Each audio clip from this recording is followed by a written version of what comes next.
আছে তাদের তাদের শুধু একটাই লজ্জা লাগে যে আহত ছাত্র জনতা কেন রাজপথে এসে নেমেছে।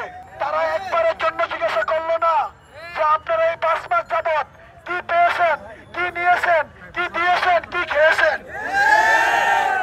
আজকে আমার ভাই গলায় রশি দিয়ে দাঁড়িয়ে আছে, তিনি যদি প্রয়োজন হয় এখানে মরবে, তার সাথে আরো 50 জন মরবে। এই বাংলাদেশে দ্বিতীয়বারের জন্য 24-কে আবার 25-এ রূপান্তরিত করবো আমরা আহত ছাত্র জনতা।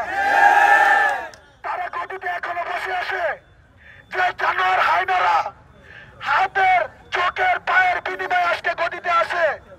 এই জানোয়ার হায়নারা এখন পর্যন্ত কাল রাত 7টার পর থেকে সারাটা রাত রাজপথে এই আহত ছাত্র জনতা ছিল, তাদের খোঁজ খবর নেয় নাই। সংগ্রামী ছাত্র বন্ধুগণ, প্রিয় দেশবাসী, আপনারা আমাদের বাবা, আপনারা আমাদের মা, আপনারা কেন আমাদের উপরে রাগ করে থাকবেন? আপনারা কেন আমাদের উপরে বৈষম্যগুলো কাঁধে চাপিয়ে দিবেন?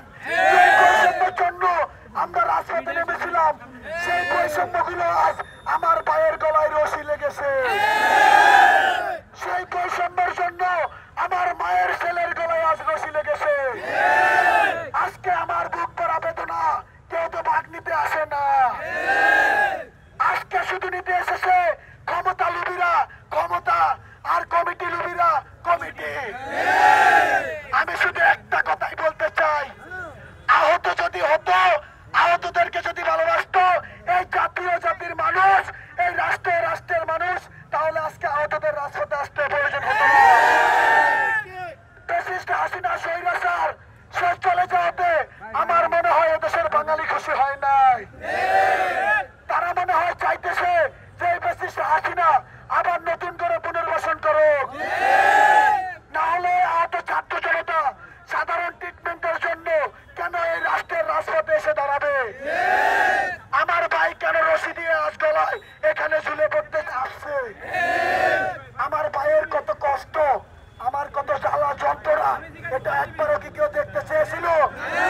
আমার চোখের গুলির ব্যথা, আমার হাতের গুলির ব্যথা, আমার বুক ছিঁড়ে গুলি ঢুকে গেছে, সেই গুলির যে কত যন্ত্রণা, এটা কেউ এই পর্যন্ত এসে দেখে না। আজকে আমার ভাই, আজকে আমার বোন, আমি আরো কেউ যদি এখানে কোনোভাবে মারা যায়, তাহলে সম্পূর্ণ দায়ভার এই রাষ্ট্র ও রাষ্ট্রের দেশের জনগণ সকলকে নিতে হবে। সংগ্রামী শান্তি বন্ধুগণ, প্রিয় দেশবাসী, যখন স্বৈরাচার হাসিনা আমাদেরকে গুলি করেছিল, স্বৈরাচার হাসিনার বাহিনী আমাদেরকে গুলি করেছিল, তখন কোন ক্যাটাগরি দেখে গুলি করে না।